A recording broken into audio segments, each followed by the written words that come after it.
তিনি বলেছেন তোমরা বেশি বেশি আমার উপর দরুদ পড়বে।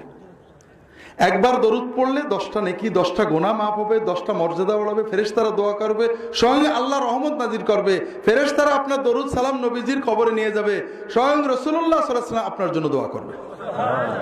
আর বেশি বেশি দরুদ পড়লে আল্লাহ অতিরিক্ত আরো 2টো বরকত দেবেন। একটা হলো দুনিয়ার টেনশন আপনি আল্লাহ দূর করে দেবেন, আর একটা হলো আখেরাতে আল্লাহ রাসূলের শাফাত আপনার পাওনা হবে। কাজেই প্রত্যেকে, নারী পুরুষ সবাই, অজু থাক না থাক, গোসল থাক না থাক, দরুদ শরীফ পড়ার জন্য, সালাম পড়ার জন্য অজু গোসল জরুরি না, থাকলে ভালো, না থাকলে কোনো সমস্যা নেই। দাঁড়িয়ে বসে, রান্নাঘরে বসে, নাঙল ঠেলতে, রিক্সা চালাতে, সকল অবস্থায় দরুদ পড়বেন, বারবার দরুদ পড়বেন, অগণিত না গুনে পড়বেন।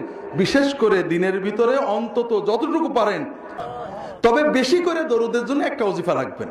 প্রত্যেকে 100 পারেন, 200 পারেন, 500 পারেন, প্রতিদিন নিয়ম করে নেবেন। নিয়ম ভাঙলে গুনাহ হবে না, চেষ্টা করবেন নিয়ম পালন করার। যদি 1000 পর্যন্ত যেতে পারেন, প্রতিদিন 1000 বার দরুদ সালাম আপনি পড়তে পারেন, ইনশাআল্লাহ রাসূলের জিয়ারতও নসিব হয়ে যেতে পারে।